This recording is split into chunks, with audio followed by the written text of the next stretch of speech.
Has Beerus betrayed the Earthlings, or does his allegiance lie with no one since he is the god of destruction of Universe 7? A decent amount of time has passed since the conclusion of the Tournament of Power, and things have been quite peaceful ever since. When we last left off in our most recent fan manga series by Jarius Smith called Dragon Ball Rage, Universe 7 would be in the midst of a pretty peaceful period, but ever since then, Frieza has disappeared, leaving without a trace to whereabouts unknown. In the meantime, however, Goku and his friends are busy enjoying their vacation as we see him eating with Piccolo and heading to the beach with Chi-Chi, Bulma, and the others next. Every time I see this panel, I swear this just looks mad relaxing and fun. Drop a like if you agree. While this was taking place though, a devious plan was being created, one so horrific that even I think he's taking it too far this time just for kicks. Off in the God Realm, we will go on to see Beerus, who thanks to that glorious win in the tournament, is having trouble sleeping funnily enough. Beerus was very much impressed by Goku, Vegeta, and Frieza especially, and Whis agrees, saying that with challenges like that, there's no telling how far those two could go. He even goes on to mention that Goku and Vegeta aren't the only Saiyans who have endless potential. Goku's son Gohan, who was also in the tournament, actually surpassed Goku once when he was just a boy.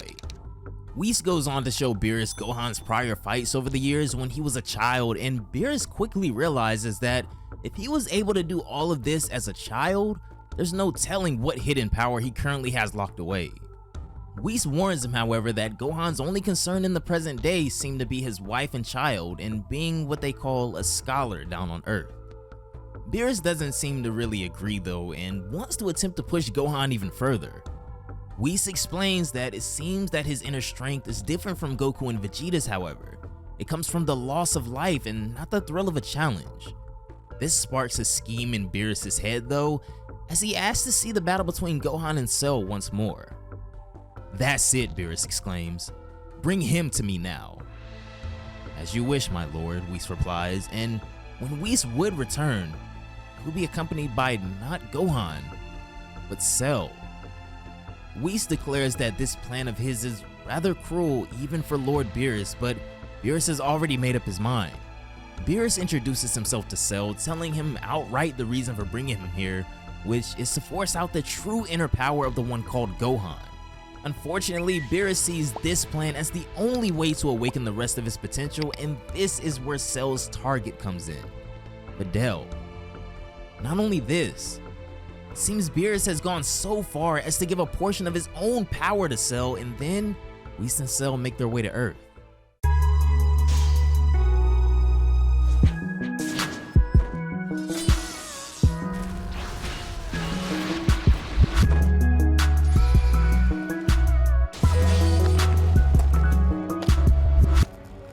Today's chapter begins with Whis and Cell arriving on Earth as we see them take their first steps on the planet, arriving as enemies.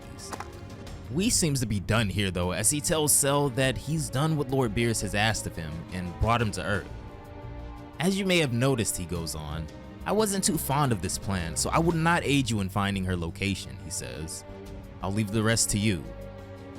"I understand," Cell answers, as Whis takes his leave and returns to Beerus' planet. "I'm on my way, Gohan," Cell says with a sinister smile on his face. Back at Capsule Corp, Goku and Vegeta have just finished their training session for the time being, as Goku tells him, "See Vegeta, I knew you wouldn't regret sparring with me. I know I had fun." "I guess you being here wasn't a complete waste," Vegeta replies reluctantly. "Well, I'm beat," Goku says. "Is it cool if I crash here for a bit and get some sleep?" Vegeta asks if maybe Chi-Chi is mad at him or something, to which Goku answers that she's always mad at him about something, but no, that's not it. "I see," Vegeta says. Well, then the answer is no. Vegeta kicks Goku out, sending him back home, and on his way out, he runs into Bulma as it seems everyone's returned home from the beach finally. "Hey Goku," she says, "is Vegeta there?" "Yeah, he's in there being a jerk," he says, as she replies, "Well, you should know that better than anyone." "Yeah, we sparred and we're both exhausted, so I'm headed home," Goku mentions as she sees him off, and Goku leaves, using instant transmission to appear right in front of his house.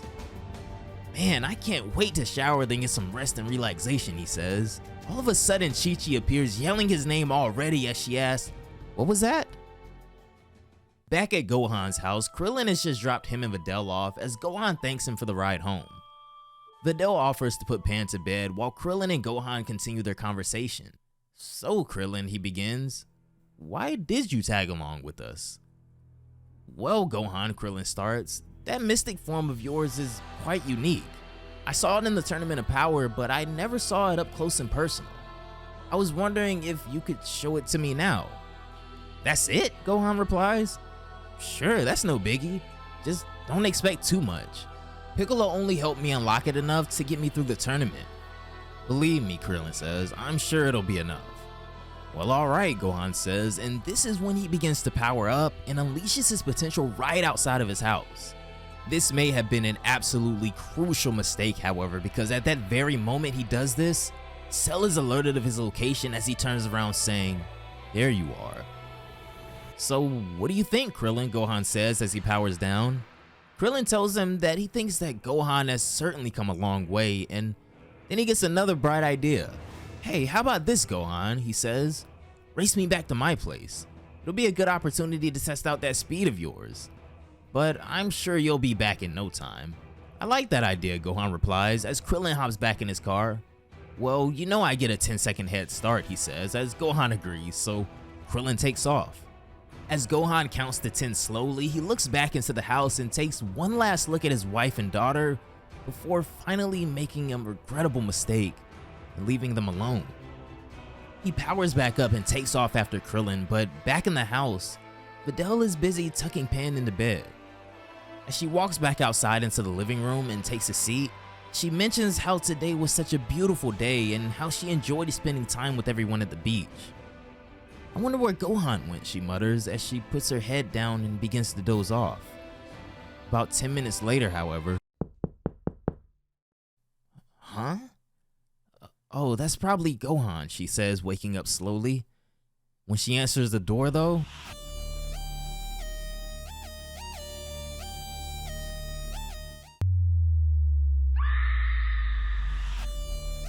Videl shrieks as she opens the door and is greeted by none other than Cell. She trembles, saying that he is supposed to be dead. Their grim fate, however, has already been sealed as Pan cries in the background. Wow, Gohan, Krillin says as we return to the end of their race at Krillin's house. Even with a head start, you still managed to beat me here. Though I shouldn't be surprised, I guess. Yeah, but this was good, Gohan replies. I had fun. But it's getting late, so I'll head back now. He leaps into the air and flies off as he and Krillin say their farewells. Normally, I don't leave Videl and Pan alone at this hour, he thinks to himself. I should hurry.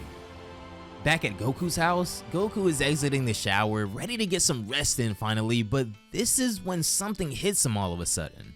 Why am I getting this terrible feeling out of nowhere, he mentions, but eventually just brushes it off as exhaustion. Elsewhere at Capsule Corp, while Bulma and Vegeta lay in bed as well, Vegeta gets the same inkling that something is off. Something doesn't feel right, but he too brushes it off as nothing and tries to get back to sleep. When Gohan finally returns home, right away he notices that something is amiss as the front door is wide open. Videl, he calls out, entering the house. Videl, why is the front door open? As he checks out the rest of the house, he notices that Pan is no longer in her crib either and begins to freak out even more until all of a sudden, he hears another scream from outside. Gohan flies out of the house, bolting away at full speed to a nearby area and is immediately stunned by not what, but who he sees as he says, it can't be. Cell currently has both Videl and Pan hostage as he greets Gohan, mentioning that he's grown up quite a bit since their last encounter. Cell, but I killed you, Gohan stutters. And yet here I am, Cell replies. Videl begins to freak out as Pan cries out of fear louder and louder as well, but Gohan warns Cell that he doesn't know why he's come back, but he better let go of his family right now. You are in no position to be making demands, Cell replies. You know, Gohan, he goes on. After you obliterated me, I had a lot of time to think while I was in hell on how I would exact my revenge, should I ever get out, that is. Then, an opportunity presented itself to me, in which I just couldn't pass up. Of course, I'm not obligated to go into further detail, but I'm sure you'll find out soon enough. My goal was just to kill you until I learned about your little family, and then it hit me. If I kill you, when I can kill your wife first. As Cell squeezes her neck even harder, Videl's vision begins to leave as the last thing she sees is her husband's face as she utters, "I love you, Gohan," the best she can as her last words. Videl's neck is snapped as she hangs deceased from Cell's grip. Gohan's jaw drops from shock, but Cell simply tosses her lifeless body at him. "I know what you must be feeling right now," Cell goes on. Anger, hate, frustration, but probably above all, helplessness, right? To know that there was nothing you could do to save your wife. Gohan's anger begins to boil over as he holds Videl's corpse in his arms, but Cell doesn't stop there. "And now," he goes on, "here I hold your child. Such a beautiful baby girl. And I thought to myself, who would kill such an innocent child?" Cell says, not taking his eyes off of Gohan. "Cell, please. I'm begging you, don't," Gohan pleads. But in the next moment, Cell's savagery stoops to a new low as he just blasts Pan away at point-blank range in his arms. Pan, who was just a baby, right in front of Gohan, sending him to a raging spiral of emotion and hatred, but just how will he be able to respond to Hakaishin Cell, a being whom they don't even have a clue has gotten abysmally stronger thanks to a little help from their very own God of Destruction?